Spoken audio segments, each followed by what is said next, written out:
Today on the breakdown, it's the breakdown because the breakdown hath returneth, the way someone from Midgard might say, old Midgard, which is Earth, just old Earth. But if you were from a long time ago, you might talk that way. You don't know. You don't know how you would talk, and you don't know what you would look like. And don't act like you do. And don't act like you know what famous person you would have been if you were a previous life, blah, blah, blah. Probably not any famous people. You probably would have died in the Black Death like everybody else. So the breakdown is what I'm saying. We're back. It feels great. We're very excited.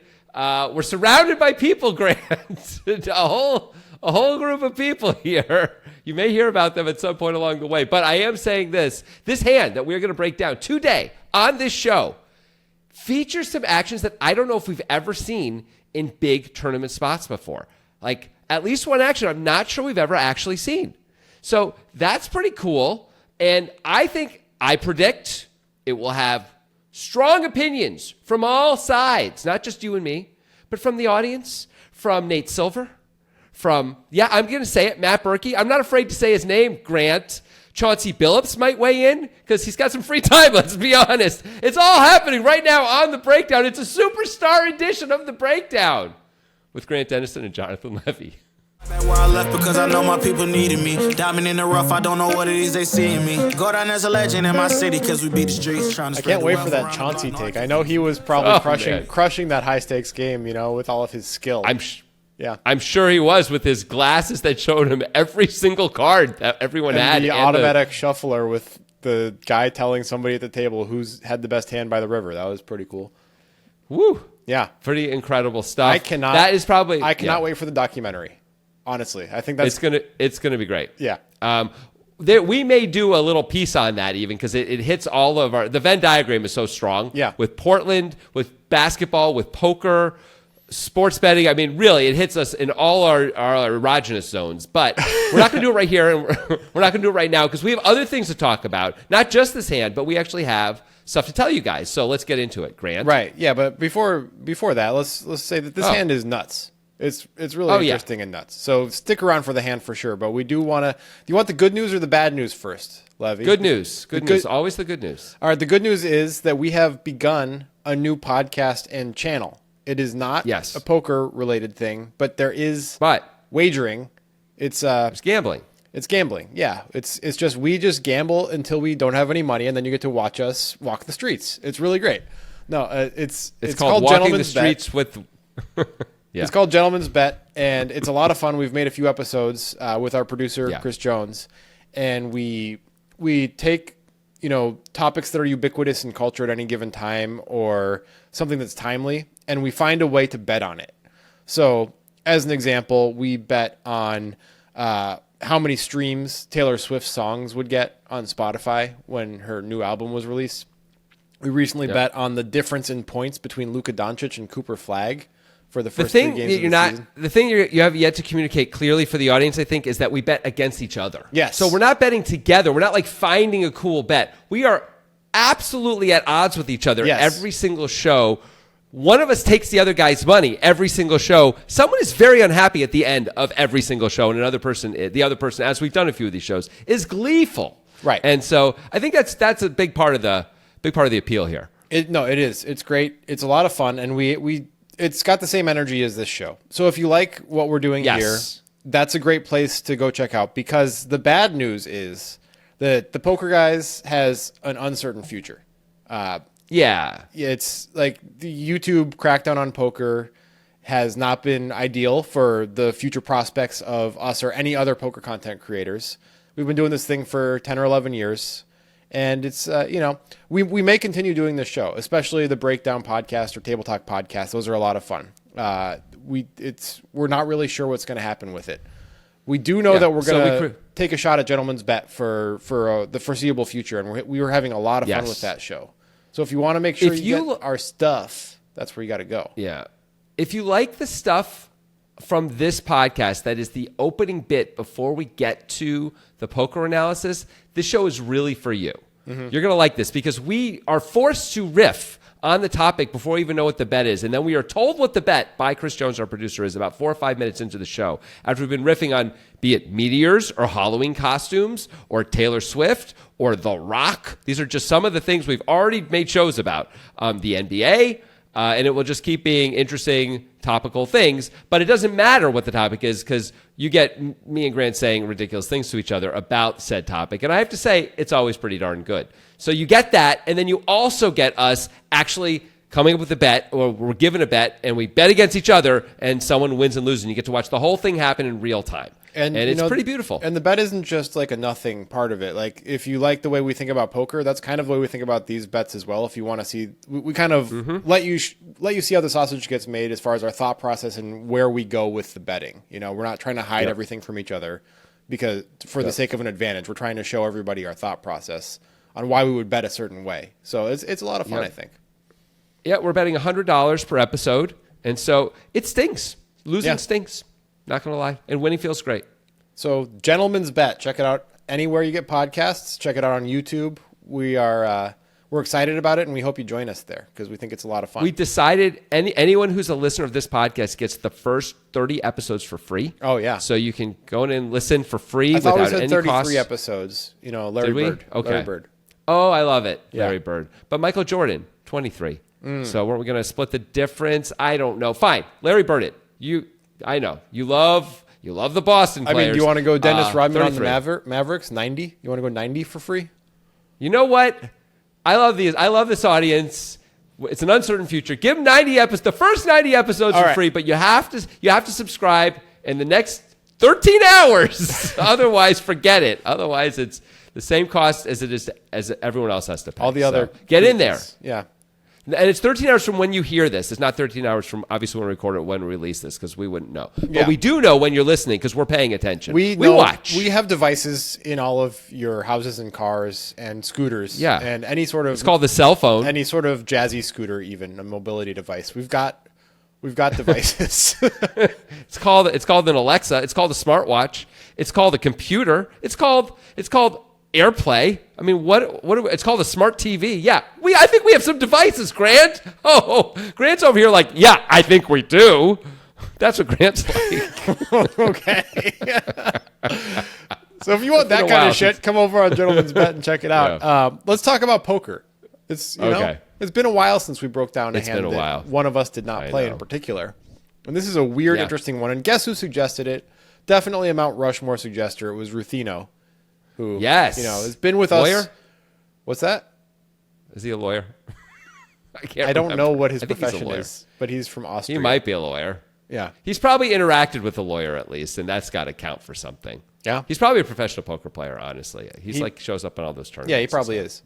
But you know what? Maybe he's also a lawyer, like as a side hustle, side gig. Yeah. Or he might be like a deli meat salesperson as a side gig. You never know with these people. He could do all three. Yeah. I think law on the side, though, is a great name for like a book or a podcast or just, like a business. Law on the side. What about deli on the side? Because if you are there's a shelf life on deli meat, and let's say you do all of your route for the day and you didn't sell all the deli meat. What are you going to do with that deli meat? You're not going to try to sell it tomorrow. You get to eat that shit, man. That's your deli meat. It's a great point. Yeah. By the way, you better be stocked up on a bunch of different kinds of mustard at home because you're going to have a lot of deli meat. In this fictional world, you have a route, so you are going door to door selling deli meat. Yeah, and it's like you're wearing like a 1940s suit with a hat. You've got a briefcase full of deli meat that kind of opens up, and the deli meat kind of I love it. falls down, not to the ground. It's got some sort of a system. Where it kind of unfolds. It holds the deli meat in place. Yeah. Yeah. Of course. Yeah. It's your pepperoni. It's your capricorn. You do all. That's just what Routine sounds like being an Austrian. Well, he's got to put on the Italian accent when he wants to. Yes. Like, do you think Austrian people don't want the deli meat that they eat to be sold to them by Italians? Because of course they do. Everybody does. Of course they do. If you're in China and you want deli meat, you don't want a Chinese guy selling you deli meat. You want an Italian guy selling you deli meat. It's a great point. I concede. I concede this entirely. You want that. And of course, Routino has to put on the accent. I didn't think of it. You're smarter than me. That was very satisfying. That silence. Dead silence. You should have tried that a long time ago. It's been like 12 years. Anyway. Look, he doesn't know what to do with himself. He doesn't know what to do. He's like so used to being attacked. Yeah, I am. It's sharpened to me. You know, iron sharpens iron. That's how it works. Yeah, I know. There was a point, I'm just going to let the listeners in on something. There's a point when earlier on in our friendship, like in 2013-ish, where we would really go at each other pretty intensely with verbal attacks, friendly verbal attacks. But I learned to agree with you as a way to shut you down. Like I would just agree with whatever you were saying at me, and you really didn't know what to do with that. And it took you months to figure it out because it's so weird. It's just not what your whole life you prepared for the either the counter or the defensive play, and it's like yeah, I think so, and you just be like, it was a beautiful move, and I encourage everyone to do it with Grant. It's like it's kind of like pulling the chair when you're playing post defense. You know, it's like that. It's kind of like that. Exactly. Let the guy uses the guy's momentum against himself. By the way, it also works when people are putting themselves down and you agree. It's an incredible moment. Yeah. It doesn't make them speechless, but they get upset sometimes, which like, means you learn about them. So let's try a little cosplay. Yeah. I'll be putting my I don't know. I kind of feel like I look shitty today. What do you think? Yeah, I mean, it's not your best. Yeah. And they're like, "Fuck you! What the hell?" It's like, "Oh, so this was just complimenting. You're just looking for a compliment. Everything was a lie." You know, I love exposing people for the frauds they are, Grant. For the frauds they are. Thank you for doing that. You're doing a service. Yeah, I agree. So one way to do it is just agree with people and see how they react. If they don't freak out and they're like, yeah, then you're like, "Yeah, this is a real person." But everyone else, they're drones. They're fraudulent drones. So are you saying they're like not real people, like they're aliens, or they're some sort of AI creation that's far ahead of what we expected? I'm not saying that. I'm saying though they've lost their humanity to such a degree that they're essentially not part of the species anymore and don't deserve to be treated as such. So like you could just kill them and nobody would care. Yeah. Okay. It's fine. Totally fine. All right. Yeah. This is going to make it like on they YouTube, weren't even supposed there to will be no flags. They weren't even supposed to be in the area. Do you get the reference? That's I think No, you should leave. what is That's that I think from? you should leave reference. Oh. Yeah. Okay. Anyway. There's a lot of those. Anyway. Yeah. Those are fun. All right. Poker. Woo. That was an old school opening right there. That Why was not? good stuff. I miss it. Why Eventually we get to the hand, right? Here we are. We're getting to the hand. I mean, back in the day, it's only been 12 and a half minutes. I know. We would be at like 30 minutes just like talking about which alien is the most bug-like or something. But anyway, here we are. It is amazing the show has lasted as long as it has with listeners, you know. Let's enjoy ourselves. Let's get to it. All right, so we're at the final table of a WPT. This was suggested via Instagram, and we're too lazy to do extra work to find out exactly what was happening. So all we know is it's a final table, and 350K is for first. So that's important. That's pretty good. A significant amount of money. We're not fucking around here. There are players that neither of us have seen before, and they're gonna do stuff, and it's gonna be of interest to you as a person who enjoys poker.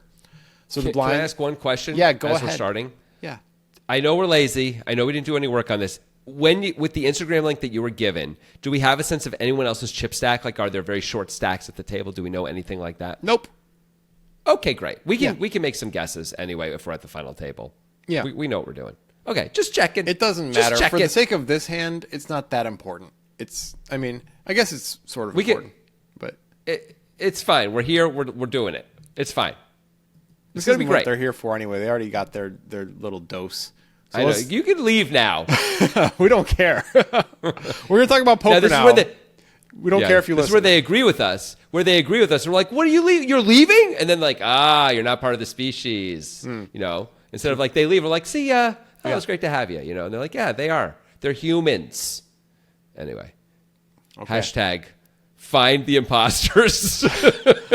Dangerous. This is a dangerous route. All right. So this is like teaching moral relativism to a 12-year-old. It's pretty dangerous. All right. So we're going to open with a player named Kai. At 150K big blind, Kai has 3.4 million in his chip stack. So he's got just over 20 blinds. He's got like 23 blinds.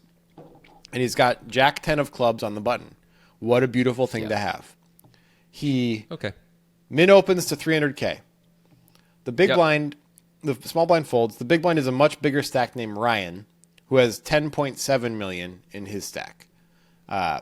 He may be the chip leader. I don't know, but it seems like a got a lot of possibility chips. for sure. Yeah.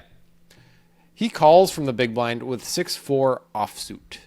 So, what do you think about this? Do you think this is a fold in a tournament with a 23 effective stack even when you're getting this good of a price? Or do you think you can call here and it's okay? I think we can call. I think it's fine, especially like we can assume some things without even knowing the rest of the table, right? We can assume that there's shorter stacks than the button. The button's got 30 blinds. Sorry, 20 blinds.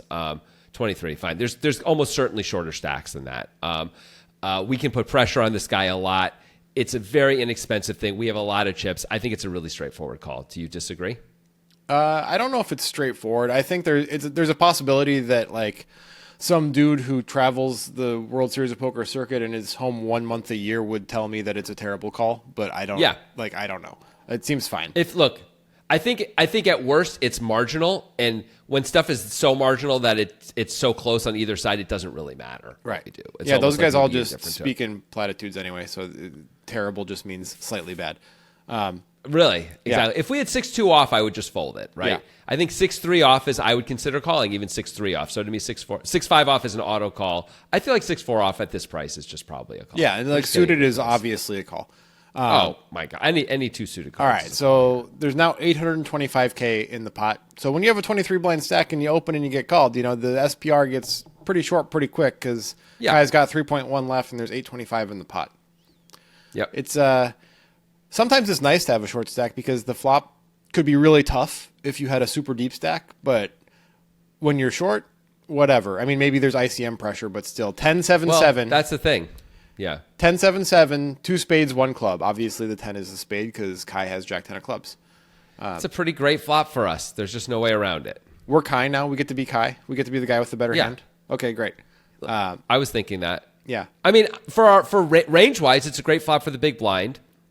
Hands wise, it's a great flop for the button, right? So it's a great flop for everybody. The button should have a fair amount of 10s in their range and some 7s, right? Sure. They'll have ace Yeah. 7, 7-8 suited, 6-7 suited. I don't know if they'll go beyond that at 23 blinds. I'm not sure. Maybe king 7 suited. Probably king 7 suited. Maybe. Yeah, probably. I would think so. Ryan in the big blind obviously has all the 7s because he has 6-4 off. And, Yep.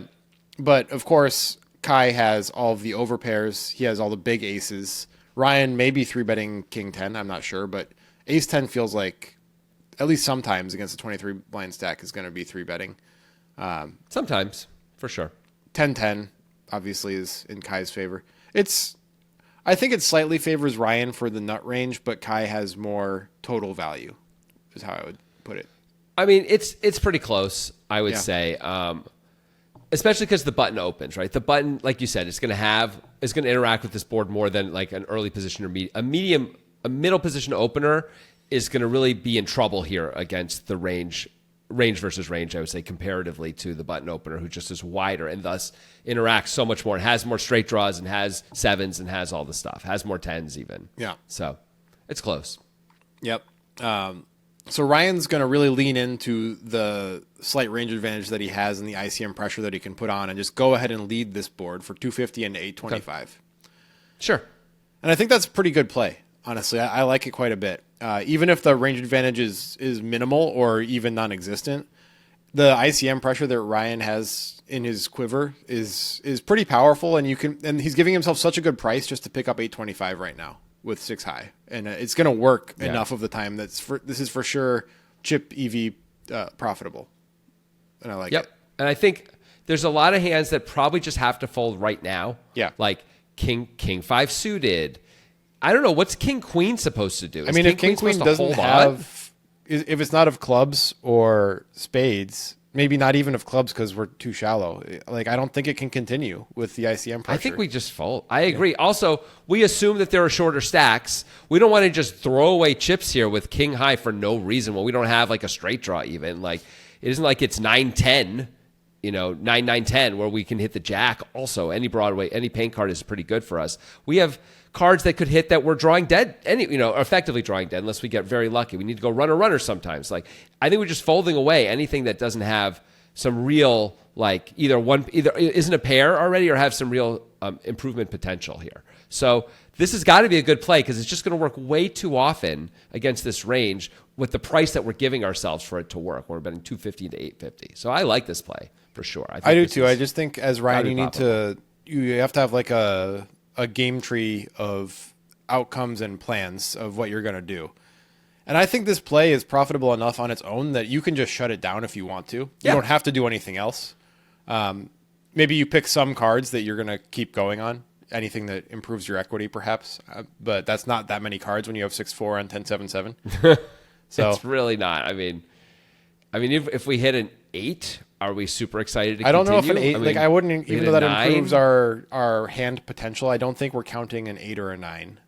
Because it's like those can be reverse implied odds cards. I mean, an 8 is a double gutter at least. Okay, an 8 maybe yes, but maybe not a 9. How about that? But hitting the 8, that means the 9 comes in. Now we've got the bad end of the straight. It's not awesome. It's still not like there's very little to be excited about. I think you're right. I think betting here, as long as we believe our opponent is going to fold all just the king queens of the world and stuff like that, ace jack may just fold sometimes. I could see ace jack calling sometimes, but I could see it just throwing it away, being like, it's not worth it. I barely put any money in this. I don't need to lose chips here. I can just wait for a better spot.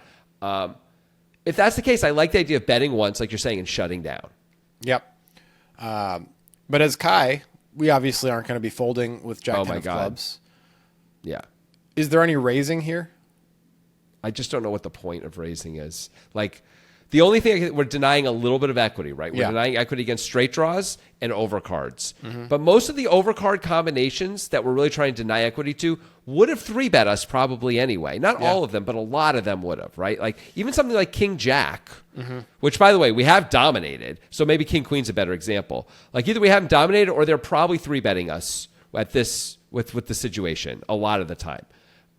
So there's not that much to protect against. By the way, having the jack in our hand is good. So like against straight draws, we block some of the cards our opponent wants to hit anyway. I don't know. I don't think there's a lot of profit in raising here. I think we usually take it down if we raise, which is kind of cool. But clearly Ryan's the kind of guy who is got some moves. And I would guess this isn't the first time we've seen this. So if he's doing this right now, probably this didn't just come out of nowhere. Probably. So that would be, I'd be very inclined to let this guy fire away and, take the variance that comes with it. But like the way you win tournaments is to give this guy a chance to put more chips in, I think. I mostly agree with that. And I'm thinking of cash games, but there are some players where like I'll raise in spots like this, just knowing that they're just going to go nuts and I'm just like easy auto call and I'd rather get it in now instead of having them rethink their process, I see that. Yeah. There's some guys who are like, you can't raise. What hand would you ever? You'd never raise with a hand the strips are better. You have to fold anything else if I move in. I move in, and then you're like, call with one pair. You lose. I got you. That's fair. There are a few players like that. You're right, and you should just roll with those dudes. But go for it, like you're saying. But I think calling is the normal thing to do, and that's what Kai does. Yeah.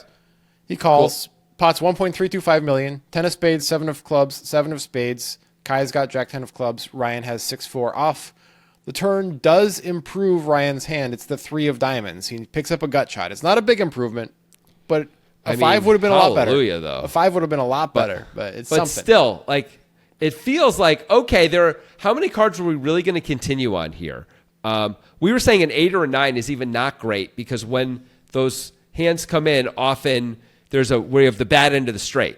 But this is the spot. No, a 5 would have been better. But this is the spot where if we make a straight, we don't have the bad end of the straight. We actually have the nut straight right now if the 5 comes in at least, right? Yeah. So that's pretty darn good. Yes, we're losing to full houses there, but whatever. This is one of the better cards we could have seen, I think.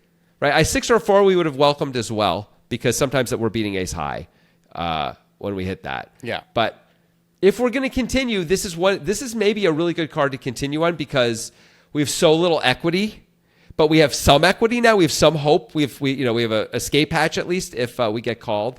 And like if we hit the 6 or a 4, I think we'd be much more inclined to check. Of course, like betting feels like bad. So I don't know what hands what other cards we'd continue on except a 5. Maybe a 5 is the only card we should be continuing on. But if not a 5, then it's got to be a 3. Yeah. I would say, and maybe an 8. A 3 that's not a spade also, which is nice. Oh my God. It's like, oh my God, it's one of like the 7 cards in the deck that I could consider bluffing with here. So that's kind of cool. Is it enough? I don't know. If we think our friend actually... I think maybe the 250K on the flop is a good enough play by itself that we don't have to keep doing anything. We can just give up. You might be right. Yeah. You might be right. Ryan disagrees. He's going to keep going. He bets near pot 1.2 into 1.325. This sizing It's a weird bet. is repping a 7 or better, mostly. Is it even really repping a 7? Like, what are we repping a 7 for here? To get called by overpairs? Yeah. I don't know. I guess if we bet 1.2 and we get, so right now, yeah, there's about 1.2 in there. We bet 1.2. We don't need to bet this much to bet pot on the river anyway. No. So it feels like we're trying desperately to get the guy to fold when we bet this big in this spot. I guess we could be protecting against spades, but like, come on. I think that's not. I think the sizing is a big mistake, especially knowing what's coming. Yeah, agreed. Yeah. But even without that, I think I don't necessarily believe we would bet a 7 this heavy, this hard. I believe we'd bet straight draws, flush draws. I believe we bet bluffs, but I don't really believe we'd bet trip 7s. Would we bet a 10 this hard? Maybe a 10. A 7. It just feels bizarre that you'd bet a 7 this hard. You could bet enough to make it so the flush draws can't continue profitably, but you're trying to keep all the other one pair hands in. You're trying to keep a 10 in. Betting this much is actually trying to force out some one pair hands. Like, it doesn't make any sense, does it? It feels like no, off. I don't think it makes a lot of sense because I don't think a 10 should fold to this, and I think no way. Ace high, if folding, should fold to a much smaller size along with this size. So I don't think there's a lot of value in sizing it this way. Other than the typical like known poker player thing of betting small on the flop and big on the turn. It's like autopilot. Right. Yeah. Right, maybe that's what's going on. But it feels like we could bet a very tasty 550K here and shove the river if we want to bluff, and that sets up a reasonable river shove that is plausible, you know.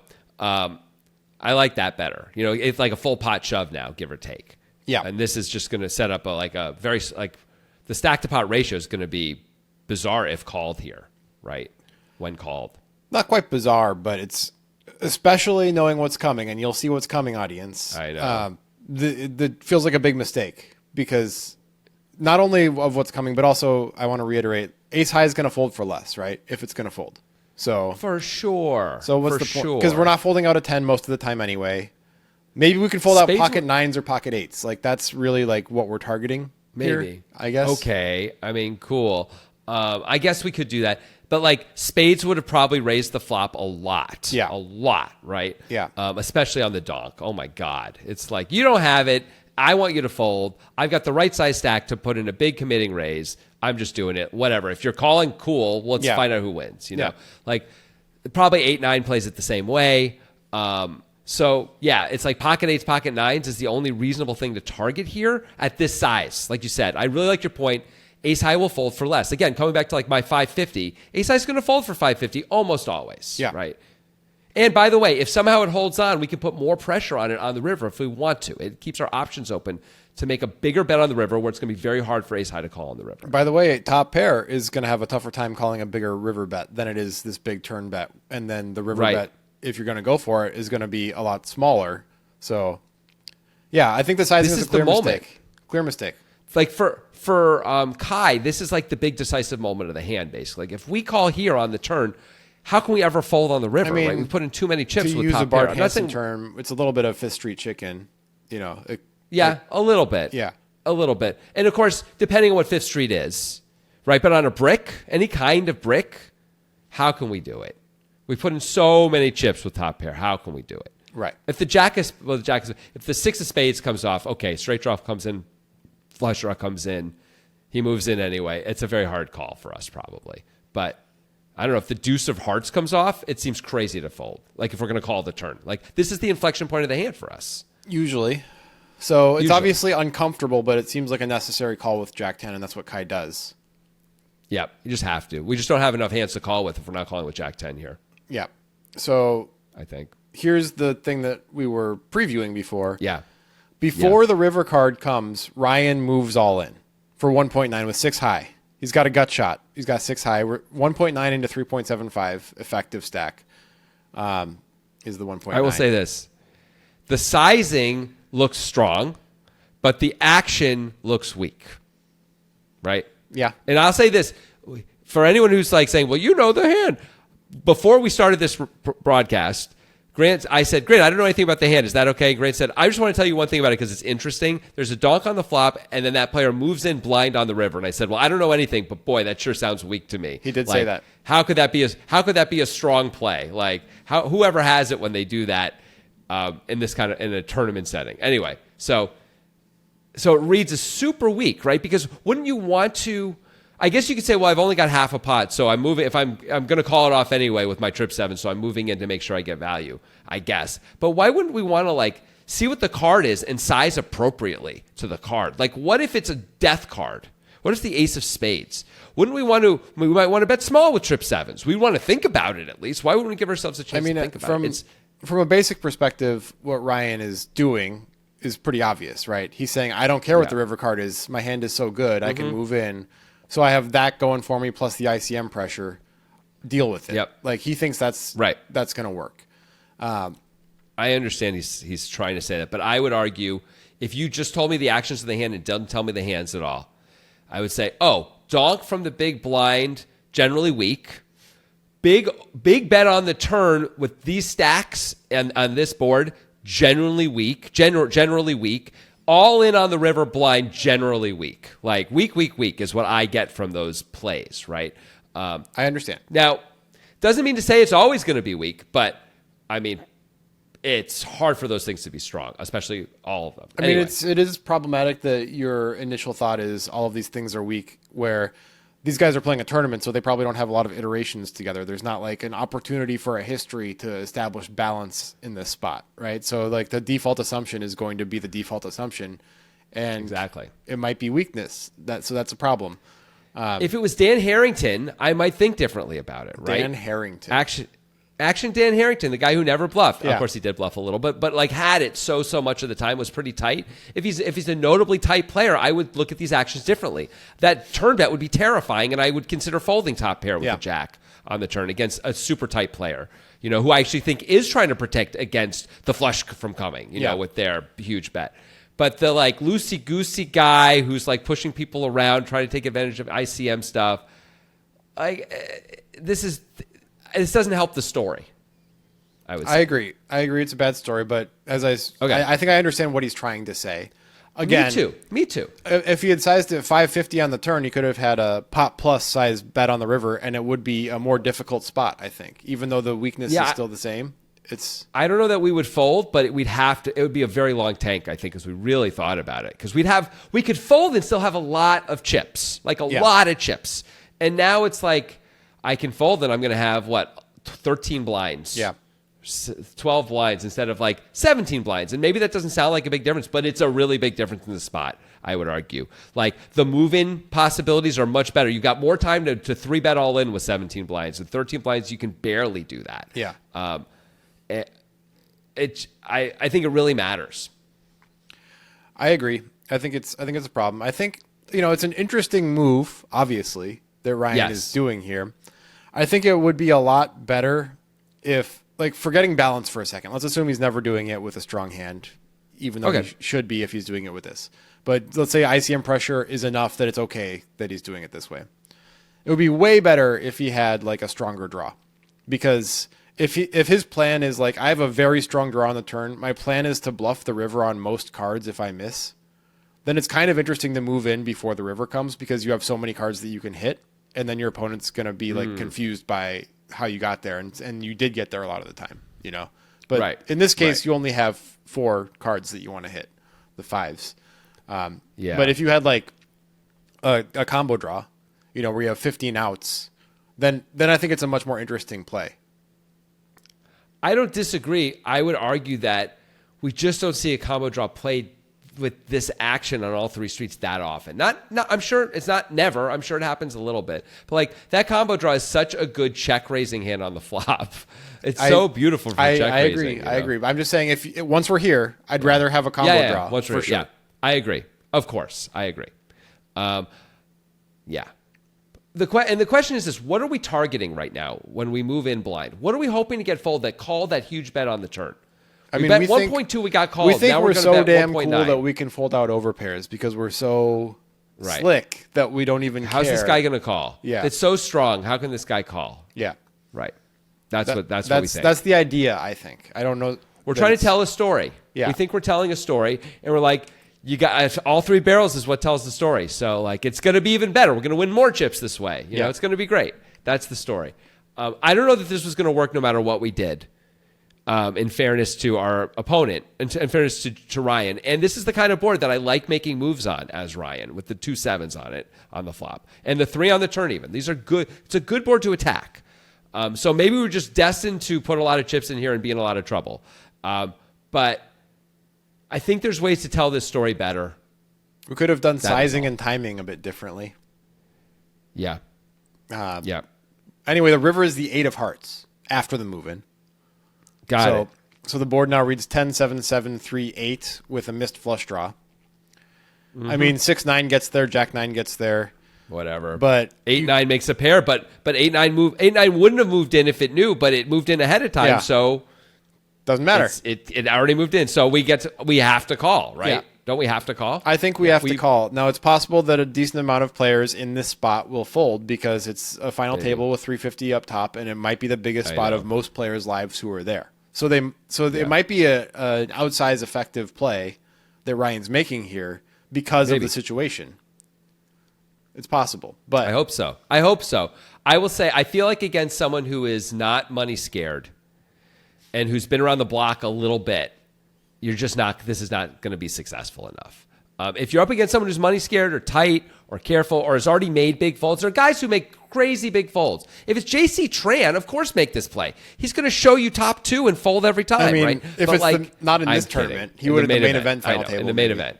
Yeah. In the main, day 5 of the main event on, you can attack JC Tran with impunity. But he's got a cooler you to survive. I mean, in 2014, who knows? Might be different now. I know. Who knows? Yeah. Who knows? He had some very good years.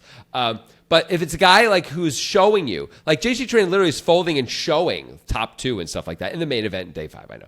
But like that's a guy to attack, right? Yeah. That's a guy like. But if this guy is like a normal dude. I mean, anyone who's math inclined at all, who has any kind of real hand, is just going to be like, well, all the draws missed, essentially. Almost all the draws missed. I'm getting this crazy price to call now, right? Like, I don't have to be right very often. When I call and win, I've got a great chance to win this tournament. I'm probably the tournament chip leader. Like, this is pretty good, you know? And if I fold right now I'm down to like, I have a nub. And maybe I can ladder up a little bit, and maybe I care about that. Maybe that's super important, but then I probably would have folded the turn if I cared about that. So, like, I don't know, man. I feel this just feels like very hard to succeed this play on the river. Very, very hard. Maybe if the spade comes. Maybe if the spade comes, we get away with it, you know? Maybe. But it did not succeed. Kai makes the call. Yeah. I mean, if the spade's going to come, we're going to go with it. We should just not move in blind, though, right? We should wait. The spade comes, and then we move in. And the guy's like, oh, man, the dude moved in because the spade came. Oh, God, this sucks. Now what do I do? Right now we have a chance to fold out at least a pair. But, yeah, I don't see how we can fold out anybody right now. Anyway, despite it not working, it was an interesting play. I'm glad that it happened. No, absolutely. Because we got to talk about it. Kai had a pretty easy way to just go call with top pair, though, so that was nice for him. Yeah. And Kai went on not only to win this event, but also all the events. Every event that ever happened in history after this. So that's what happened. Because sometimes people are like, but what happened? Well, now you know. He is now the emperor of the universe. And yeah, he bought the universe. You are beholden to him. You know this, of course. Subject of Kai. You know, if people are watching this many, many years in the future, they'll be like, oh, that's how it happened. Yeah. You know? Because like that happens a lot. It's like, oh, that's why Sony is called Sony. Because that's why. Oh, Nintendo was a playing card company. That's crazy. How did it become a video game company? Right. Oh, now I understand. It's like that. Yeah. But for everything. But for his all-knowing, all-powerful worshipness. Yes, we love Kai. Anyway, so I would like to remind everyone that to check out Gentleman's Bet. Yeah. It's a podcast. It's a YouTube channel.